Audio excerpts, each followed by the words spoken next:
something has gone so badly wrong, and the only thing that we can really hope for is moderate 1 or 2% growth a year when things go right. That's a real reason to be pessimistic if it's really true that we're a frontier economy. You might have to become a plumber if you were a software engineer in that world. That might be annoying, but you'll be a plumber who's being paid £500,000 a year. There is another type of green that you can call deep greens, who basically see human beings as an obstacle to nature. The quality of the right intellectually has been, I think, in free fall for decades. I think Europe is running out of time in a way that the rest of the world, the developed world, isn't. Hello and welcome to the Institute of Economic Affairs podcast. I'm Tom Clougherty, Executive Director here at the IEA, and I'm joined today by Sam Bowman. Sam is the founding editor of Works in Progress magazine. He's head of publishing at Stripe, and he's on the board of directors at the Mercatus Centre at George Mason University. Sam and I have actually known each other a long time. It's been more than 15 years since I hired him as an intern at the Adam Smith Institute and then put him in charge of research. He later succeeded me as executive director. So whether I have to accept blame or lots of praise for my foresight, I don't know, for you to decide. But Sam, welcome back to the IEA. Thanks for having me. It's very exciting to be here because I watch this and listen to this on TikTok so much. I feel like I finally made it by being here. Yeah, well, there you go. So anybody who doesn't know, we don't just do hour-long videos for YouTube. You also get short clips on TikTok for those with, I guess, shorter attention spans and hyperactivity disorder. Exactly, yeah. Well, it's also nice whenever your face pops up to be able to just swipe and have it move away. Are you swiping left or right? I mean, I guess that's not how it works, is it? Okay, look, so, I mean, I want to talk about various things that you've written over the years, the way that your thinking has kind of changed over time and what you kind of make of the political and economic landscape in the UK at the moment. But I think maybe why don't we just start with Works in Progress magazine. Hopefully a lot of our listeners are already reading it, but for those who are, like, what's it all about? Where did it come from? And kind of what's the plan with Works in Progress? So we describe Works in Progress as a magazine focused on economic, technological and scientific progress. We are really, really interested in, I guess, two main things. One is specific stories of success in any of these domains. So I'm really interested in, for example, how it is that Israel has managed to get a lot of homeowners to be really enthusiastic about redeveloping their blocks and adding more units. Like, what did they do? What did the policy involve that turned kind of NIMBYs into YIMBYs, if you want to use that terminology? I'm also really interested in the prospect of using gene drives to wipe out malarial mosquitoes. And we had a really nice piece on that. Or, how we make lab-grown diamonds, which, everybody's heard of, but I think very few people, and certainly I didn't know, like, how do we actually make them? So we publish pieces across a very, very wide range. And partly it's because it's intrinsically interesting. Partly because I think we can learn from examples of success. And partly because, and this is the sort of second big thing that we're interested in, there's this kind of culture of improvement or kind of culture of conscious change and progress that I think is really important. If you listen to people like Deirdre McCloskey or Anton Howes or Joe Mokyr, the historians, they'll tell you that the reason the Industrial Revolution happened wasn't with the discovery of coal. We actually knew about coal and we were using coal for lots of kind of domestic uses for centuries before the Industrial Revolution. What changed was a kind of mindset change. And we went from the dominant view up until that period that had been that the world is cyclical or declining or stagnant to a new view that progress is possible and that, tinkering with things and inventing things actually can move those individual things forward and kind of with them society. So the sort of meta, I guess, theory of Works in Progress is that we can play a small part in trying to maintain and amplify that kind of improving mindset by telling stories and hopefully encouraging people to do things that make the world slightly better. Yeah, I mean, you say maintain that mindset, and obviously you come into a lot of people from the tech world, so you'll see that attitude in spades with those kind of people. Do you think, though, that maybe we've lost a lot of that mindset, that it isn't as strong or as prominent, certainly in Britain, as it once was? I mean, it does seem to me a little bit like we take stagnation for granted now. We sort of assume our best days are behind us and that progress is something for previous generations, not for our own. I mean, do you recognise that? And is that really something you're actively trying to push back against? I recognize it, but I think that we're not doomed. I feel that it is in decline, and I feel that it has actually been in decline for quite a long time. I think even aesthetically, the rise of kind of modernism, the sort of love of initially kind of minimalism, and then sort of things that are outright ugly and outright kind of offensive to the eye, like kind of brutalist buildings and things like that. I think that goes with a kind of societal shift against celebrating things that are just good, that are just obviously good, and instead looking for counterintuitive reasons to think that, a really ugly building is actually good because of kind of weird arcane reasons that only very sophisticated people can understand. And I think that it seems, at least to me, what's happened in a lot of developed countries is that criticism and kind of sophistication have become prized over material success and material progress. And I don't just mean making money. I mean, developing a vaccine, even if it doesn't make you money, is material progress and material success. I don't think that's true everywhere. I think that different countries have more or less of it. I think if you go to Central and Eastern Europe, or if you go to a lot of East Asia and Southeast Asia and South Asia, there's still plenty of this improving mindset. And I think the United States has more of it than Europe does. I think one of the real sources of Europe's decline is that it's lost this, but it's possible to get it back. And, even within countries, there are different social groups that have different amounts of it. And what I perceive is that for a long time, sophistication, we might call it, kind of cultural sophistication that's looked down its nose at material progress, has been ascendant and been kind of high status or sort of elite. But I perceive that as declining now, because it's so kind of obviously decadent, and it's so obviously backwards and so obviously easy. And I perceive now that the people who I see as the most kind of culturally energetic and the most culturally interesting and productive are the ones who have the traditional view that actually doing things is good, and actually making things is good, and actually making things better is good. And we should both celebrate that and also celebrate people who try, even if they fail. Yeah. I mean, leaving aside the attachment to traditional forms of architecture, is there a little bit of Ayn Rand in this perspective that you've just outlined there? I mean, I don't think you have to point to Ayn Rand, but there does seem to be some echoes to me. There is, at least in my view. I certainly wouldn't say that Works in Progress has this Ayn Rand. And actually, I think Works in Progress is very much not a libertarian magazine or a right-wing magazine. It's I think neither left nor right. We haven't done our job properly if what we're doing and what we're publishing isn't interesting and useful to people of all points of view, including people who might be communists or people who might be very far right. I want people to read and find Works in Progress useful, whatever their underlying values are or their underlying politics are. Now, me personally, I think that there is something very, very important about creating things and about creating great things and admiring people who create great things. I'm very much not a Randian in terms of my politics. I disagree with a lot of the kind of Ayn Rand manifesto, but I think that the insight that nature isn't a good thing inherently, and actually nature is a thing that we're in conflict with.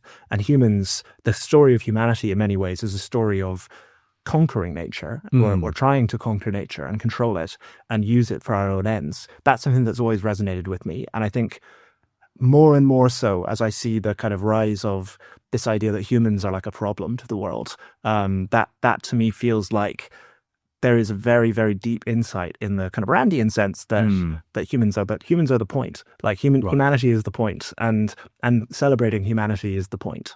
And this is something you've actually just tweeted about, I think, that nature in itself, being natural, doesn't have any inherent value. It's what we can do with nature and how it serves humanity and our civilization that is really the important thing. Yeah, I mean, we're used to deep greens. They're not greens who are worried about climate change. There are lots of people who are worried about climate change because it will be really bad for human beings, and I think that's very important. And I may or may not agree with their policy prescriptions or exactly where they want to get to, but the people are the point for them. But there is another type of green that you can call deep greens, who basically see human beings as an obstacle to nature, and they kind of think it's a problem when we change nature because nature is the sort of default. I think that's that's a very, very there's a very fundamental difference there. But I think for anybody who isn't convinced that, nature is the point, or kind of nature has its own interests that we should consider as being equal to or even more important than humans, just think about how barren nature is.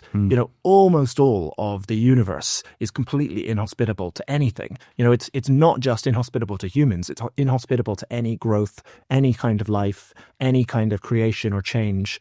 And when we think about what is good and valuable and pleasing to human beings, almost all of it is stuff that human beings have created. Whether it's people themselves, or whether it's cities or towns, or even kind of natural seeming places, are actually very, very much kind of usually the product of human action, of human design. And I think that's very, very important, because the deep green sense is pretty easy to identify and easy to dismiss unless you're already bought into that. But we see this kind of instinct, I think, on the right as well, and across all anti-modernity, or a lot of it at least, seems to me to be rooted in this idea that there's a sort of default state of nature, and interfering with that default state is bad or problematic.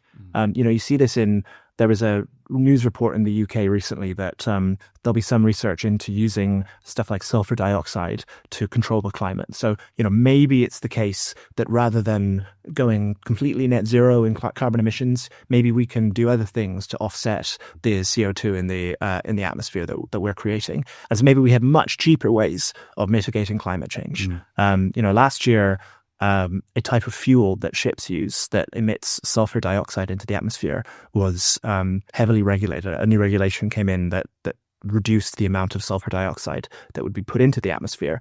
And I think it's true that we had the highest global warming on record that year. It was absolutely enormous. And I mean, it's likely because sulfur dioxide is a very important chemical in the atmosphere. Now, if we can see that and we can observe that that's the case, and we think climate change is a problem, or global warming is a problem, then why don't we do the opposite? Or why don't we consider doing the opposite? And there's been a huge backlash to even the suggestion that we might do that, which to me only makes sense if you have this idea that kind of nature, sort of interfering with nature, is inherently bad. We're trying to learn about how to control nature, which is great to me. Yeah. I mean, I guess you can object strictly on taxpayer grounds that maybe it's not the best use of scarce taxpayer funding.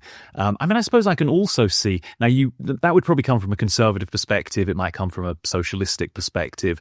I suppose could you make a kind of Hayekian argument against that idea, though, that you're messing with a complex system that you just don't understand?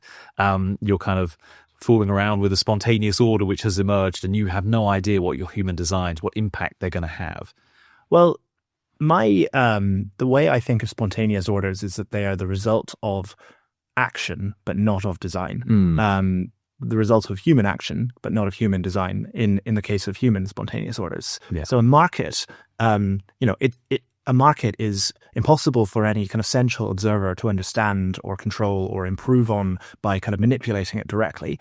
But the market exists in that way because individuals within the market have made decisions and have, responded to incentives and have, within what they know and within what incentives they face, tried to kind of maximize their own well-being and so on. Nature isn't like that. Like there is no consciousness in nature. No thing in nature is trying to maximize locally for some good outcome. It's basically, it's not random, but it's not. There's no intent there. There's no intentional system within nature. So there's basically no value to the outcome of the processes. There's no moral value, or I would say even a kind of knowledge value to the outcome, unless the view is that the world is sort of Goldilocks and it's just right the way it is, and interfering with it would interfere with something that's just right the way it is. But I think the whole premise, if you believe that climate change is happening and if you believe that it will be damaging, is that we're not in a position of neutrality with respect to a Goldilocks system. Like the system is changing and will change for all sorts of reasons, some good, some bad. Yeah. And in terms of taxpayers' money, fair enough, but we're spending an awful lot of other taxpayers' money on climate change. Yes, exactly. So if we can find a cheaper way of avoiding some of the things that we may need to do, then to me that seems like something that's worth investigating. Yeah. So I can't quite remember the timeline here, but a few years ago, I don't know if this predated Works in Progress or if it came after it or whatever, but Tyler Cowen and Patrick Collinson, who set up Stride, wrote a piece calling for a new progress studies, kind of an evolution of kind of classical liberal scholarship in a slightly new and different direction. I mean, clearly, I guess you would see yourself as being part of that new trend. I mean, I suppose it surprises me the degree to which that progress studies thing has just cropped up so quickly here and in the US. And it's not just Works in Progress magazine, is it? There's a whole constellation of other groups and publications. How would you think it's going? Do you think it's really having an impact? I think it's going fairly well at the ideas level. Right. And I think that and I think what's happening there is that there are a lot of ideas and there are a lot of kind of shared goals that really the current political kind of spectrum doesn't really make sense for. You know, you can want economic growth and be on the left. You can want it to be cheap and easy to build railways and be either on the left or on the right. Like it's cross-cutting.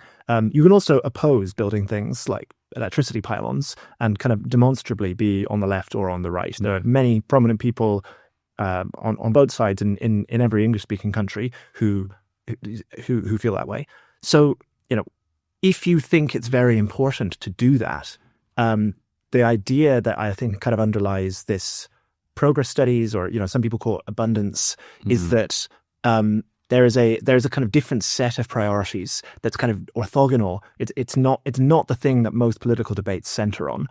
It's not really about what the optimal tax rate is. It's not really about migration or you know how many people should be allowed into the country. We can afford to disagree on issues like that. But there's this other set of things that's important, and understanding those and kind of working on those, hopefully kind of within politics and within policy, might get us a load of gains that we weren't really expecting or that we hadn't really considered. And obviously, if you're part of the classical liberal movement or classical liberal world, a lot of these ideas will feel very familiar. And, you know, I first came across the idea that housing shortages might be bad from you, Tom, you know, 15 years ago, and thought, well, that's a very eccentric opinion. And now I'm convinced it's the most important problem in the world. And I think that, you know, there is definitely a rooting of some of those ideas in economics, in classical liberal scholarship and so on. And I think that's great. But I also think it's great that people are able to pick up some of those ideas without having to buy into an entire philosophy or worldview or kind of set of thinkers. It should be a toolbox that you can take one tool out of and use if it's useful. Because, I mean, it's fair to say, isn't it, that you are focusing on the outcome, abundance or progress or growth, whatever you want, and you're less attached to the means by which you get there, which would maybe be the distinction between the progress studies crowd and more traditional free market classical liberal groups. Now, you might argue, and probably I would argue, that ultimately it all ends up in the same place. But I suppose for you, the guiding value is the outcome or the consequence. It's not the means you get there, whether that's free market or individualism or whatever. Am I describing that fairly? Yes, and I think I'd add one more to it, which is fewer commitments about what the means are likely to be. So I think that you can be, and I have been for a long period of my life, something like a classical liberal or libertarian on consequentialist grounds. I mean, most libertarians and classical liberals believe that the things that they advocate for will result in a much better world than we have right now, on terms that non-classical liberals would agree on, right? Like most classical liberals think that classical liberalism will deliver a very nice and prosperous and happy world, even for people who don't care about individual liberty.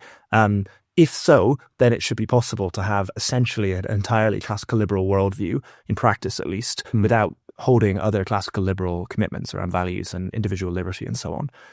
Now, I personally do value individual liberty. I think it's really useful and important and kind of intrinsically good insofar as kind of anything beyond like really basic like human welfare is intrinsically good. But I think that many people in the kind of abundance or progress studies worlds don't come with the same kind of, they come with different values. They come with values that include things like equality or kind of social cohesion or solidarity if they're on the left, or, come with things like national identity and national pride and patriotism if they're on the right. And the difference is that this much looser amalgam of people may say, okay, well, it turns out that the best way to get these things that I want is to make it easier for people to build houses or whatever, or make it cheaper for us to produce nuclear power stations or get cheap energy. They are serving different values and different goals than a classical liberal would with some of the same toolkit. Yeah. For me personally, I do have pretty classical liberal. I mean, I think of myself as basically a classical liberal, although a lot of classical liberals don't. But like Mises or Friedman, I'm a utilitarian, and I think that those things are justified by how good they make people's lives, or how much they allow people to live the lives that they want to live, and that includes their access to resources, money, and their kind of economic well-being, not just them being left alone from aggression by others. Yeah.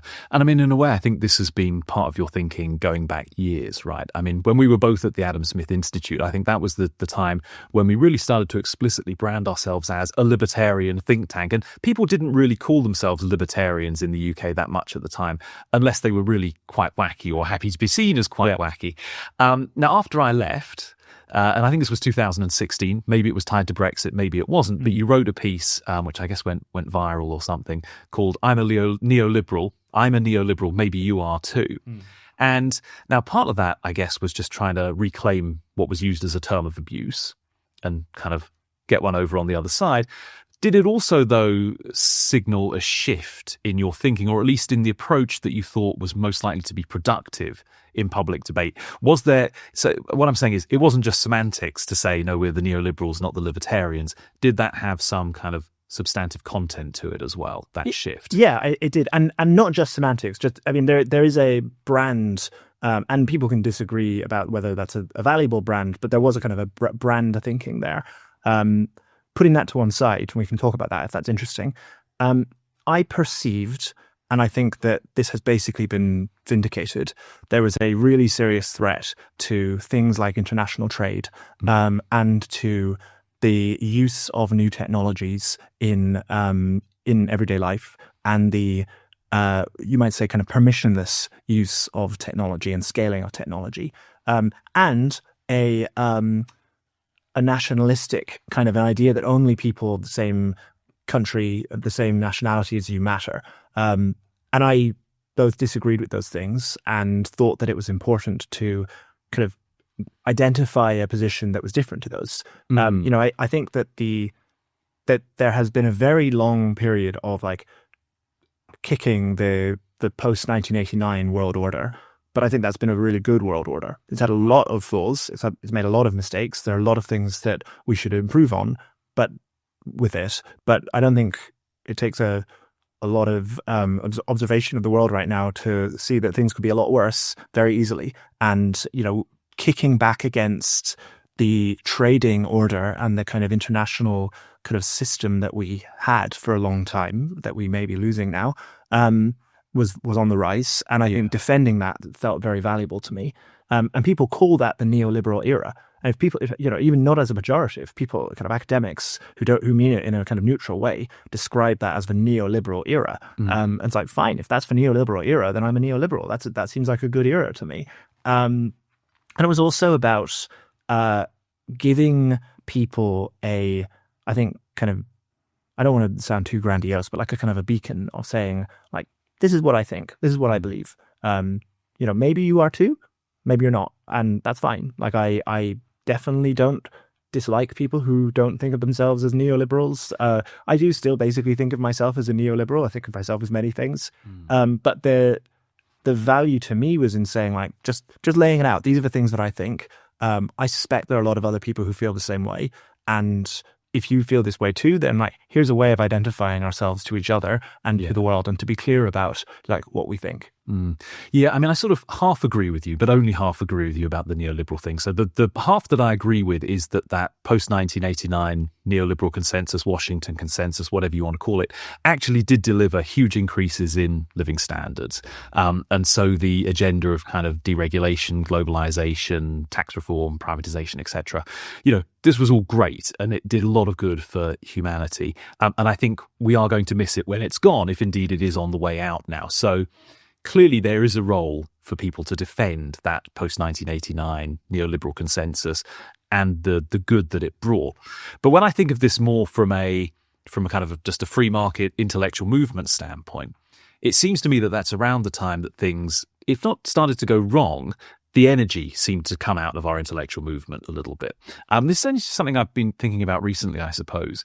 But it does seem to me that post-fall of the Berlin Wall and everything, all of these free market ideas which had been very radical, and you'd had a period, with the likes of F.A. Hayek and Milton Friedman and so on in the wake of the Second World War, up into the 80s, so in the 60s, the 70s and the 80s, you had real development of these ideas and new kind of theories and schools of thought emerging, like, your monetarists and your law and economics school and the supply-siders, and public choice theory, for example.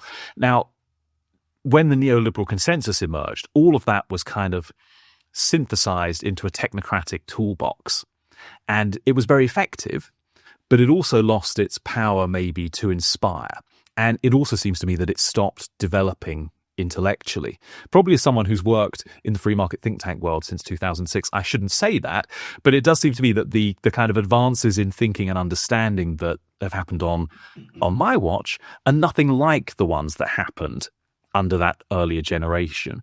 And I suppose I tie that with Hayek's famous essay on the intellectuals and socialism, which was really kind of the foundational text for the IEA, although I think it may have been written after the IEA was founded. But nonetheless, it sort of embodies the spirit of the organization, which is to kind of dream of a liberal utopia and to make liberalism not too severely practical, but to make it inspiring. Do you see anything in that criticism that neoliberalism, because it was associated with this kind of technocratic era,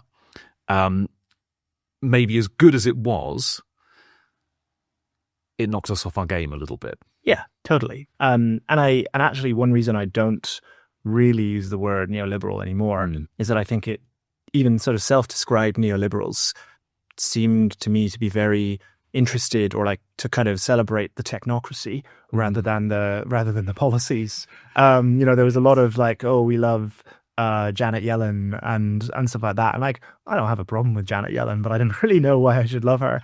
And I think that is a very, very good critique. I think that another important critique is the fetishization of a kind of idea of markets, like a kind of an engineered version of markets, and an application of like markets where there probably shouldn't be markets. So, it's an open question to me whether the way a lot of places have privatized their electricity markets, the UK being the main example, like, does it make sense to have a split retail, distribution, generation? I'm not sure it does. It's not obvious to me that the way to have an efficient and well-run electricity system is to split these things and have something like a regulator dictating what the grid can do, and like making sure everybody can access the grid and so on. Like, it's possible. I don't have a strong view on this, but I'm very open-minded about the question of like, maybe this should be entirely vertically integrated. Maybe the best outcome is a completely vertically integrated private monopoly. Maybe the second best outcome is a completely vertically integrated state-run monopoly. And maybe the third best outcome is this sort of imposition of fake markets within a regulated market within the system. Now, I'm not saying I actually think that, but I'm open-minded about that question. Yeah. And I think that a lot of the areas that people point to where they kind of blame neoliberalism for having failed seem to be highly regulated, but still private and still kind of competitive markets that has sort of been technocrats trying to have their cake and eat it too. So the financial sector, where you've had this constant back and forth between trying to achieve scale and trying to achieve cheap lending and so on, at the same time trying to kind of protect against financial crises and so on, and leading to very large institutions that are maybe too big to fail. Maybe they are too big to fail. I don't know. Utilities where, like I say, it's not clear to me that it makes sense to have these kind of competitive retail markets in utilities. And I think that is potentially anyway, a kind of misunderstanding or a bad conclusion from the inside that markets are good and markets are very efficient. That doesn't mean I want to have like an auction every time there's dinner at my house, right? Like that doesn't mean that every business needs to treat every internal decision via a kind of market-based system. Sometimes they do. Sometimes most businesses do have some market interactions internally, but usually they operate on other bases. And so I think that is a good criticism of neoliberalism. But I also think just we need to, while I give intellectuals and ideas a lot of weighting in like how important they are for the world, like the financial crisis, I think it was very, very, very hard for a system to survive reputationally something like the financial crisis. Like the financial crisis was such a catastrophic economic event that it doesn't feel that surprising to me that people look at that, say, well, that was the free market, and conclude that the free market is bad. Now, you and I would both argue that it wasn't the free market, or that there were important features of the financial system that made it particularly prone to that kind of crisis that wouldn't have happened had it been set up in a way that we would prefer. But I think that, like, yes, it would be good if liberal free market academics, scholars, thinkers were better at making that argument and had been kind of quicker off the blocks at making that argument. But they were running up against a very, very, very big tide of history. So to stick with the same theme, or a similar theme at least, you wrote another well-received article, maybe 2019, 2020, called Reviving Economic Thinking on the Rise. And I mean, the bit of that I want to ask you about is, did you really think that economic thinking had pretty much died on the right? And if so, why? Yeah, like, what were you pointing to there? Yes, and it had. It is demonstrably dead on the right. I mean, it may also be dead on the left. I'm not necessarily saying the left is better on this, but the quality of the right intellectually has been, I think, in free fall for decades. I think there are a number of reasons for that. It's not historically unusual. John Stuart Mill said the Conservatives were the stupid party, and there's always been a kind of sense that intellectuals are attracted to the idea of perfecting the world. And you mentioned utopia earlier. Personally, I hate the idea of utopia, and utopia scares me. But utopia is very appealing, and perfecting things and fine-tuning the world is very appealing to smart people. And smart people also are quite compassionate. Smart people are also, they often exist in social circles where demonstrating compassion is valuable. And that's to their credit. Right? That's great. I think, unfortunately, a lot of the political beliefs that come out of those sets of impulses tend to not achieve the ends that they want. But I respect the values, and I respect where people are coming from there. On the right, on the other hand, although you have, yes, a very small number of people at the top who have like crazy counterintuitive reasons for like, the idea of like letting people hold on to all their money, that's actually really good for poor people. Like that's actually really good for the well-being of people that we want to help. Or, foreign aid. Did you know that that's actually bad for people who get foreign aid?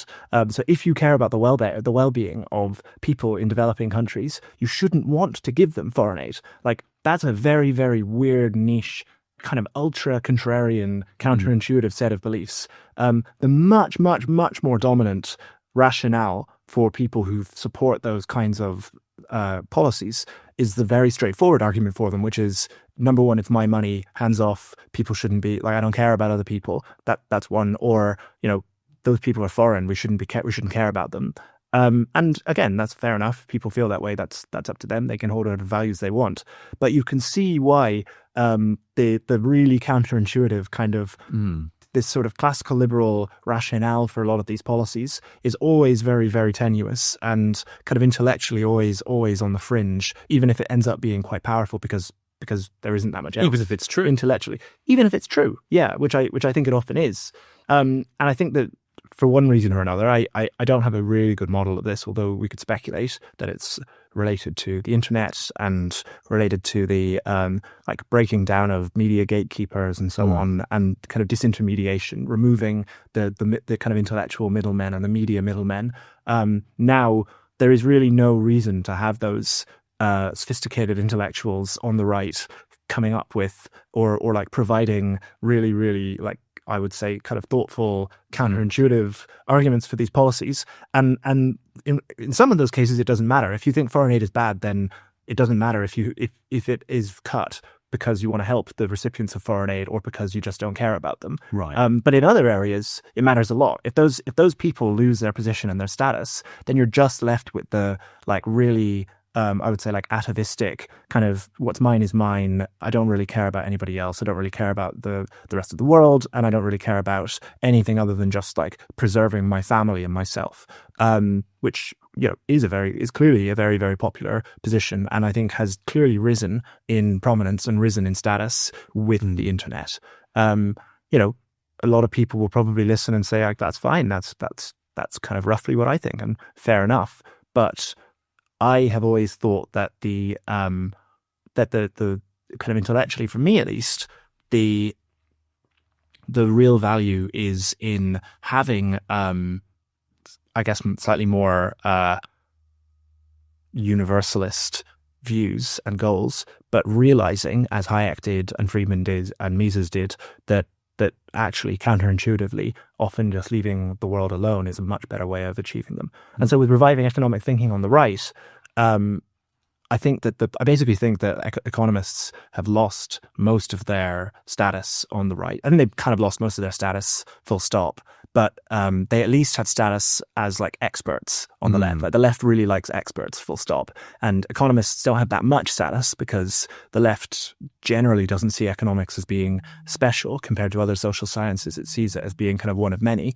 But on the right, the kind of general anti-expert, kind of elite sort of feeling, I think, has swept away economists as well. And now really on the right, I see economists as very, very rarely having any really important input into anything that happens. Like they're kind of on the sidelines. And I think that's a shame. And I actually think that it's self-defeating. And I think that you actually can't really win in a sustained way without good policies. I think that you can win elections, but it's very hard to hold on to power without policies that make people's lives better. But the democracy will actually remove you if you raise tariffs to 25%, and if you abolish valuable but obscure and strange agencies for doing experiments to reduce the cost of global warming. Like in the long run, people do actually punish you for the world getting worse. And so if you care about the right, then you should want the right to have good policies when it gets into government, even if it hasn't used those to get elected. Yes. I mean, just to simplify this and make sure I'm understanding it correctly. So there was a time when for the right to win their arguments, and public debate had to be kind of intermediated through these established institutions. There was a kind of a narrower pathway towards reaching the public. And to get your views across, you had to win over those people in the middle who are sort of the elites or the opinion formers. And the economists of the right, because they could explain counterintuitive things effectively, thrived in that kind of media world. Now, it seems to me what you're saying is that because that intermediation has been swept away, the strong temptation for the right is just to become demagogues and become populists and appeal to the people directly. And at that point, why worry about sophisticated, counterintuitive arguments, which are probably correct, but they don't really sing the way that culture war does or national identity does. That's kind of the essence. Yeah, you put it much, much better than I was kind of thinking through I hadn't really thought about this question before, and so you've put it in a much, much clearer and more succinct way. And then the kind of final answer is like, why should you care? Is that when you get in, you need some sort of agenda, you need some sort of program for government, right? And that's where just like dumb demagoguery doesn't really help very much, and that can actually be self-defeating. And it's perfectly possible to me that the optimal combination on the right is demagoguery to get elected plus thoughtful, insightful, economically grounded policymaking once you're there. But so far, I'm not aware of that many places that have done that successfully. Like maybe Malay and Argentina, but he's I think an exceptional. It feels a bit example. like the way that anarchists always joined together with the communists to defeat the royalists or whatever, or the fascists, and then got exterminated at the end of the revolution. So, maybe a challenging one, but we'll see. We'll see. It may emerge. You wrote another really interesting piece. Maybe this was 2023. Britain is a developing country. I think this stemmed from a talk you gave in Cambridge, and then you wrote it on your Substack, and then a fairly substantial version of it got published in the Times. So this is an article that did really well. And I love the thesis. So can you sort of summarize it for us? Why is Britain a developing country, and what implications does that have for those of us who are trying to change policy? There are two different ways a country can grow. And if you imagine a country that's just farms, it could either grow by adding tractors to the fields, or it could grow by producing better tractors, improving the quality of the tractors that it uses. Now, usually we imagine that developed countries, rich countries like the United States, Switzerland, and usually people think the UK, we've already maxed out the number of tractors. There comes a point where adding more tractors gets in the way rather than making you richer. Usually we imagine what a developed country is a country that's maxed out tractors, or in the broader sense, just investment. And then the only thing you can do is improve technology. That's called a frontier economy. I actually don't think there are any frontier economies. I don't think there's any country in the world, including the US, Singapore, Switzerland, that has maxed out on just physical investment. But even if there are, the UK is definitely not one of them. It is much more like a country that is catching up with those frontier countries. And if you look at a country like Poland that has grown very strongly, Poland is an amazing growth story since the fall of the Berlin Wall. Poland's grown as basically a top 5 country for growth over the last 35 years. And it hasn't really done very much technologically. It hasn't really developed anything new spectacularly. I mean, there are some interesting and cool Polish technology companies, but it's mostly been catching up, adopting practices, adopting technologies that already exist elsewhere and applying them domestically. And it's had a lot of catch-up growth because of that. Now, the question of whether Britain is more like the US, a frontier-like economy like the US, or a catch-up developing country like Poland is really important for two reasons. Number one, it helps us decide what we should focus on from a policy point of view. Some people think that the only way the UK can grow is by investing in things like advanced manufacturing and lots of scientific research and, some areas where we do really well in, like aerospace. The only way we can do is just get that kind of technological frontier out. Other people like me think what we need to do is just catch up. And that's much more around removing barriers to investment, making it easier to build things, making it easier for people to move around so that we can use the existing people we've got better, and doing that catch-up growth. And the second reason that this really matters, so it's one, a policy question, but it's also an optimism question. Because if you think we're like the United States and we've stagnated for 15 years, then we're in incredibly serious trouble. Something has gone so badly wrong, and the only thing that we can really hope for is moderate 1 or 2% growth a year when things go right. That's a real reason to be pessimistic if it's really true that we're a frontier economy. If we're a developing economy, then we should be able to catch up really quickly. We should be able to expect, if we fix things, very rapid catch-up growth along the lines that Poland has experienced and along the lines that a country like China or South Korea has experienced. And I think that's the case. And the implication is, A, fixing our problems is a lot easier than people think, doesn't require the invention of any new technology, just doing things that other countries are already doing, just getting out of the way. Yeah. And B, we can experience really, really fast and really, really explosive growth if we get those things right. And there's an added twist to your argument, I think. You talk about developing countries reaching a point in their development where they need an elite bargain, effectively where the things they need to do to go for growth are fairly easily understood, but in order for them to happen, political elites on either side have to agree to stop attacking each other when they try and implement these things and actually sort of put growth and progress first. And this insight, I think, leads you to suggest there are kind of two approaches that we can realistically take if Britain is indeed a developing country, and I buy your logic on that. One is that we can try and win over the elites. So we can try and sway them intellectually so that that kind of elite bargain is possible. And I suppose the kind of thing I would mean there is persuading policymakers on all sides in Britain that the Town and Country Planning Act is a complete abomination and it should be completely scrapped, and that actually we should have spontaneous order in housing and all other kinds of development, and the outcome of that would be much better. This would be sort of an intellectual shift. People could agree to it and they'd say, well, you know what, you're right. We desperately need this radical policy reform. So we're not going to attack each other, depending on who's in government and who's in opposition, as soon as you try to allow a few houses to be built in the field somewhere. Or, you say, we can focus on, I don't know if you use this term, like keyhole solutions. Yes. Yeah. Or crafting win-wins. So sort of clever little technocratic policy tweaks that have a huge impact. And you think that's the better avenue to go down. Now, this is obviously really interesting from the IEA perspective, because really the IEA's whole purpose is to win over elites. That's sort of fundamentally what Hayek advised our founder, Anthony Fisher, to do, to set up a scholarly institute that publishes research and wins over elites and changes the climate of ideas so that policy change can then follow. You're saying that's probably not the best approach right now. Well, I'm not saying it's probably not the best approach. I'm saying that if I was an investor, I would want to be like 70% in the persuasion fund and 30% in the Keyhole Solutions fund. And most of us are like 99% in the persuasion fund. If we have even if we're 1% in the Keyhole Solution fund. But to give you a way of thinking about it, like, to me, nuclear power and fixing nuclear power is existential for at least Europe, if not the Western world.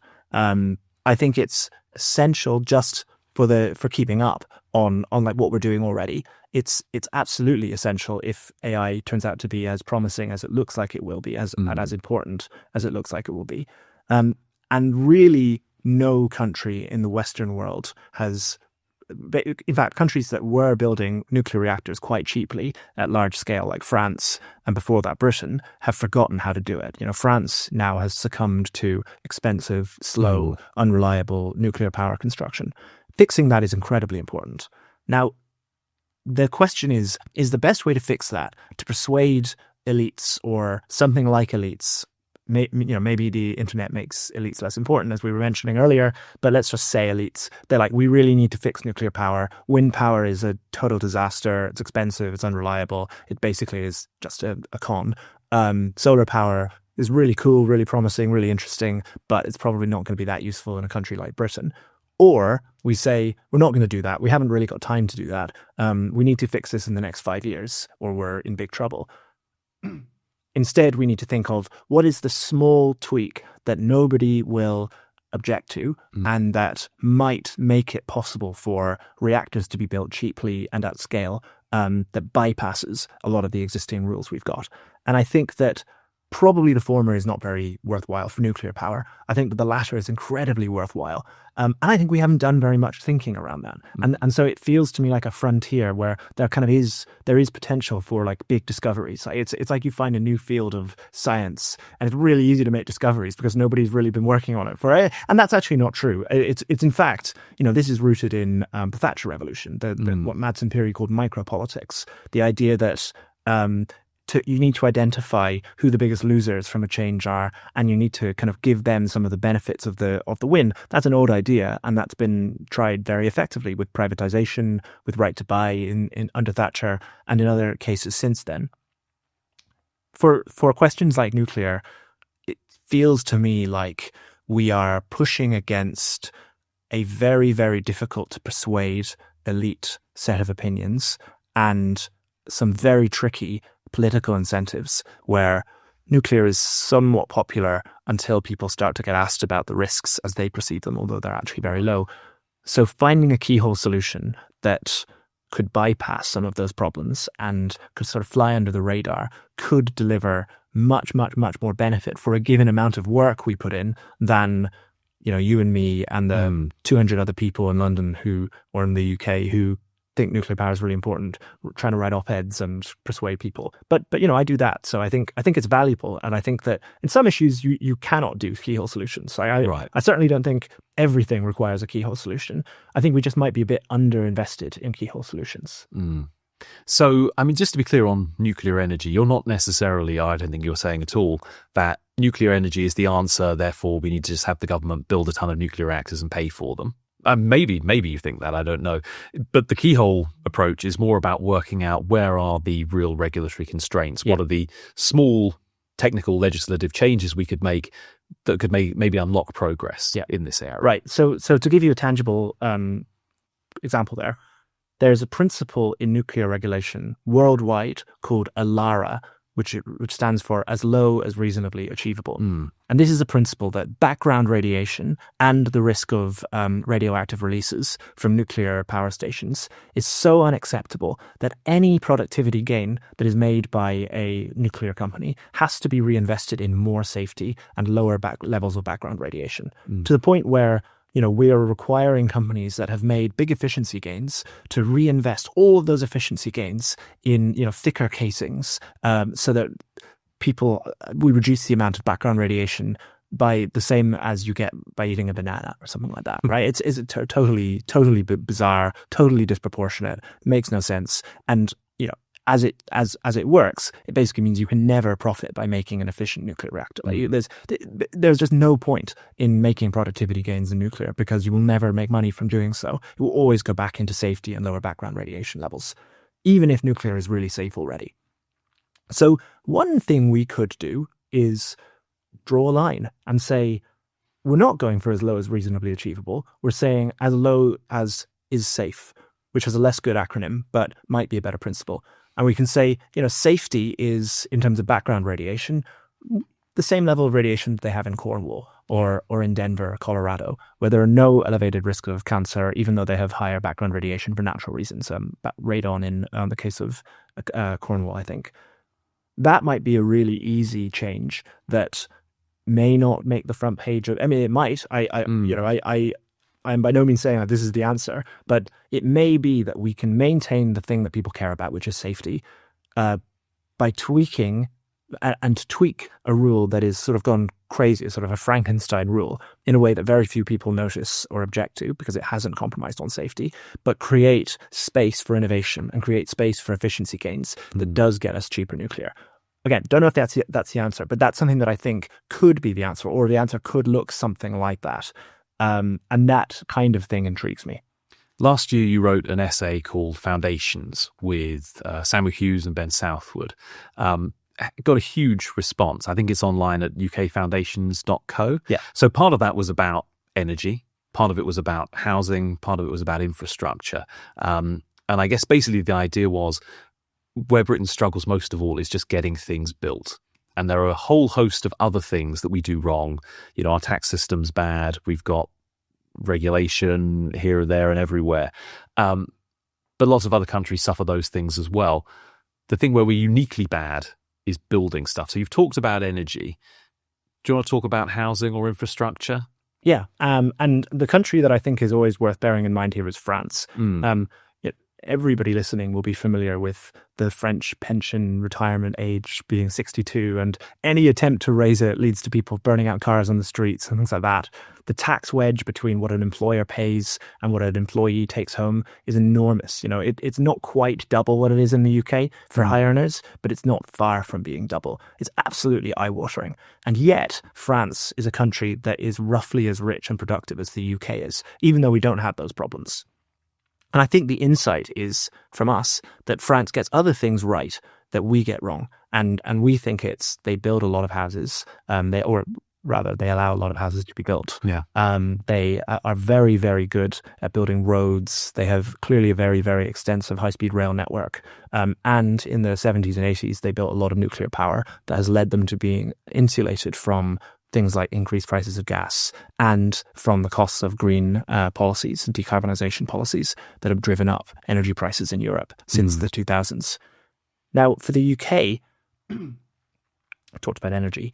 The reason that housing matters so much is that the global economy depends on, and the British economy especially, depends on people much more than it depends on things. Like energy is important for everything, but it's particularly important for things like industrial uses and manufacturing and so on. And those are important, but the UK economy is overwhelmingly dependent on people, ideas, intangible capital. And people benefit most from being around other people. There are very, very, very few companies that are fully remote.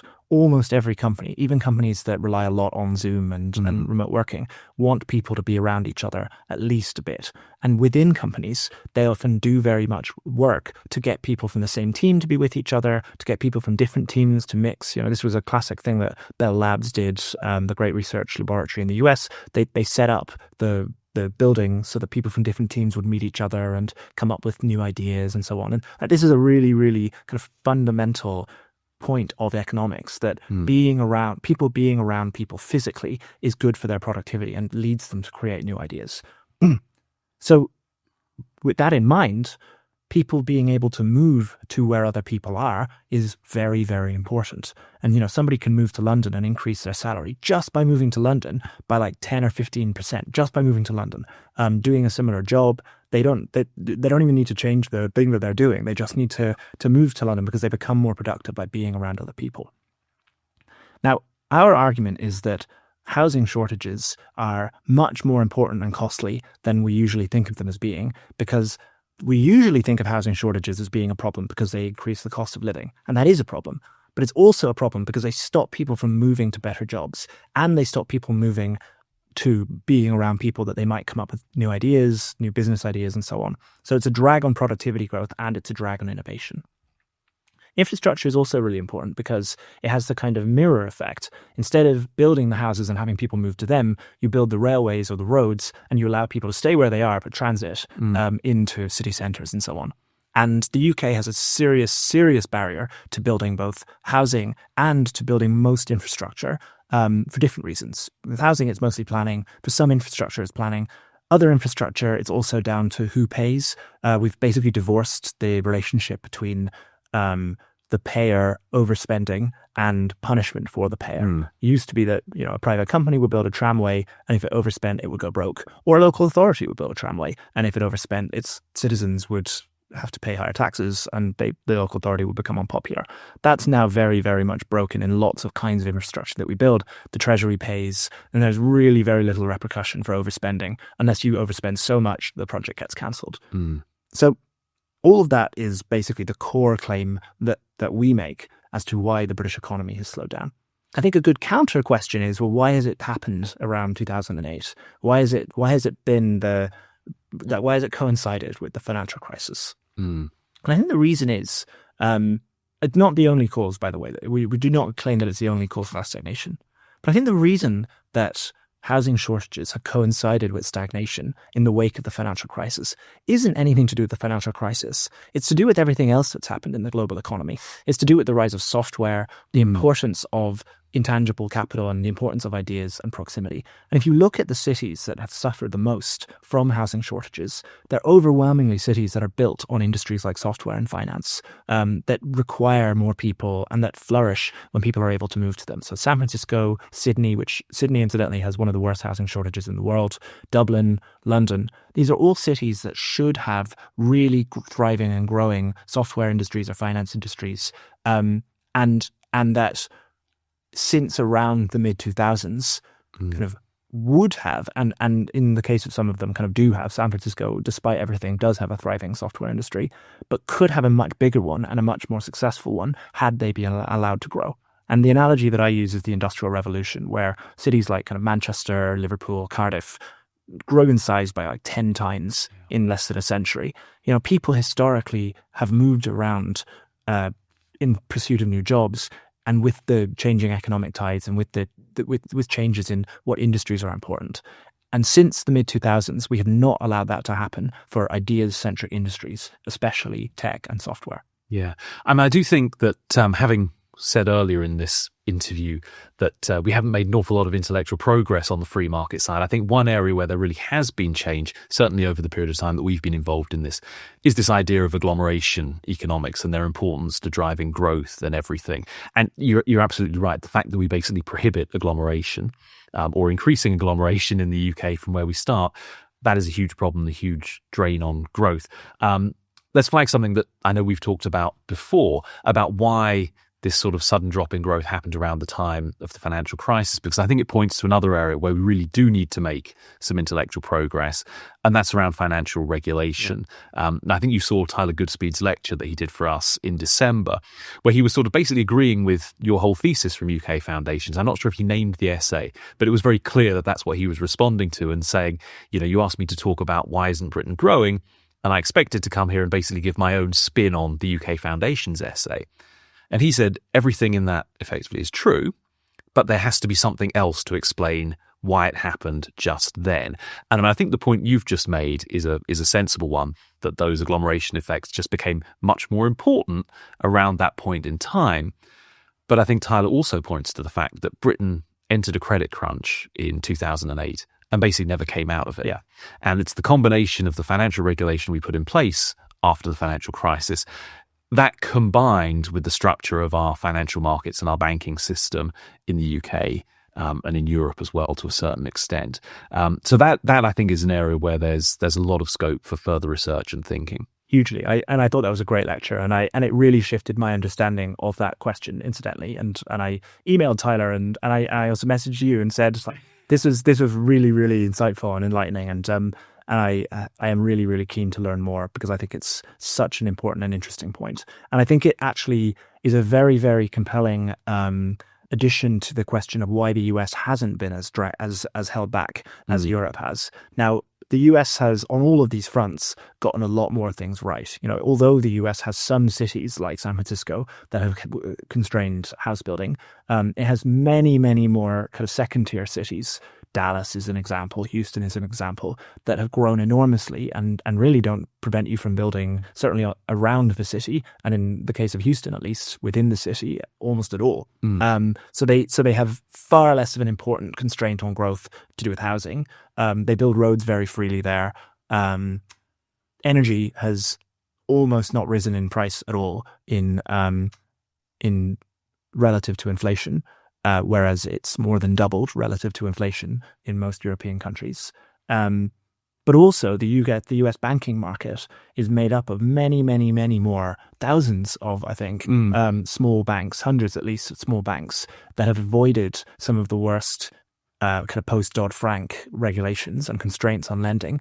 And so if you contrast that with European banks, which are, most European countries have a few small, big banks that are consolidated. In some ways, that's really good. I as a customer, I get a much better service from my bank here than I would if I was in America. Right. The banking systems are much more consumer friendly here, but they're also much easier to regulate, and they're much more prone to these sort of macro-prudential regulations that were brought in since 2008. And one of the great ironies of all this, if this is true, is that this is all rooted in the Basel Capital Accords, and Basel III being the kind of round that took place after the financial crisis. But if you believe somebody like the late, great Jeffrey Friedman, then the Basel Capital Accords were also one of the major causes of the financial crisis, because they harmonized basically the capital that banks had to hold, and they essentially required banks to hold a lot more government and mortgage debt than they would have liked to relative to business debt, and forced banks really kind of all onto the same credit ratings agencies and the same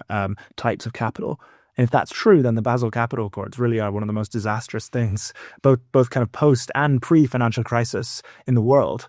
But I agree with you that more research is needed before we go down to Switzerland and not heads around. Ask them what's going on. Yeah. One final question. One thing I would absolutely credit you with is amazing foresight. You're very perceptive about coming trends in public debate and culture and everything. Maybe you disagree. That's how I would think of you. A lot of people think I have famously bad foresight, but some of the haters. Maybe my foresight is just appalling. This is all relative. But so my last question was going to be, put your forward-thinking hat on, and just tell me something that you're really worried about that's you see on the horizon, but also something that really excites you and gives you cause for optimism? I'm really worried about Europe. I'm really, really worried about Europe not having anything like the kind of intellectual energy that I think exists in the UK and I think exists in the United States. I think that I would by no means say that we have won the argument in the UK, but I do think that almost all the intellectual energy, left and right, now is with people who share the same fundamental diagnosis that not building enough is the problem for Britain. That's only step one. By no means, we have not won yet. I am not being triumphalist, but it's a really market shift. Whereas with Europe, I think there's almost nothing like that. There's almost no recognition at all that the climate policies have been a really, really major reason that Europe has stagnated so much. There's essentially zero recognition that financial regulation has been a major part of this. And I think Europe is running out of time in a way that the rest of the world, the developed world, isn't. And I think that that's so important because the prize is so big. Europe is such an important culturally, intellectually, it could be important economically. Its decline is really recent. It's for most of the past 100 years, Europe has been a very, very, very important economic power, and for better or for worse. Before the Second World War, that was a very bad thing. Yeah. But even after the Second World War, Europe has not been irrelevant to the world in the way that it is right now. And there feels like no recognition of that in Europe, except in tiny, tiny isolated pockets. Yeah. So I'm terrified. And I look at some countries like Italy, where I worry that they're basically in a permanent death spiral. Their birth rates are too low. They have nothing. They basically can't do anything to pull out of that. Nobody's willing to reform their welfare state.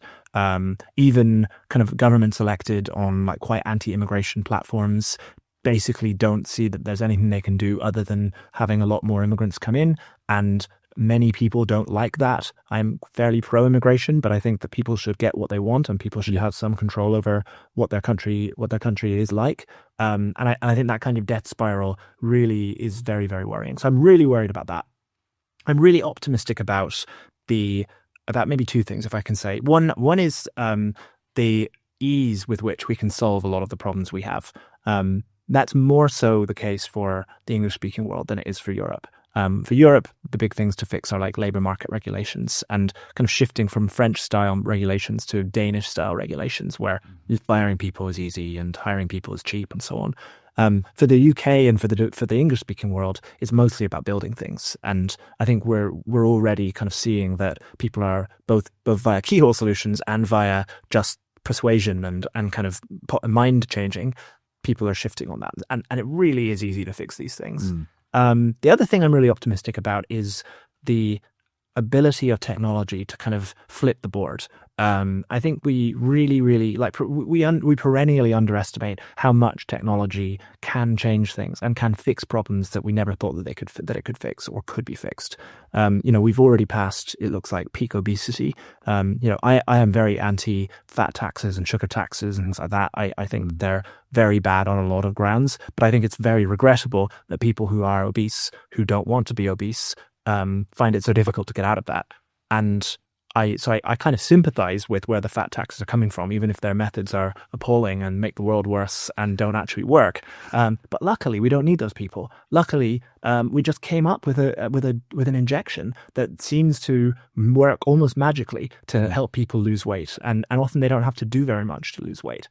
Artificial intelligence, I don't want to sound like a kind of naff LinkedIn guy and say it will save the world or anything, but I'm a lot less concerned about the downsides of artificial intelligence, at least the ones that don't have to do with everybody dying, right, than I think most people are. Most people, I think, if we put the existential risk questions to one side, which I think are worth, they're human existence is important enough that we should take even very, very low probability risks very seriously. But if we put those aside, most of the concerns people have around things like unemployment, I think, basically just don't really perceive what economics, don't really seem very grounded in economics, because even in a world where intelligence and kind of cognitive power became free or close to free, which I don't think is likely, incidentally. I think it will still be limited by energy and compute, by GPU power and processing power. Even in that world, output will increase so much And what will become scarce is physical labor.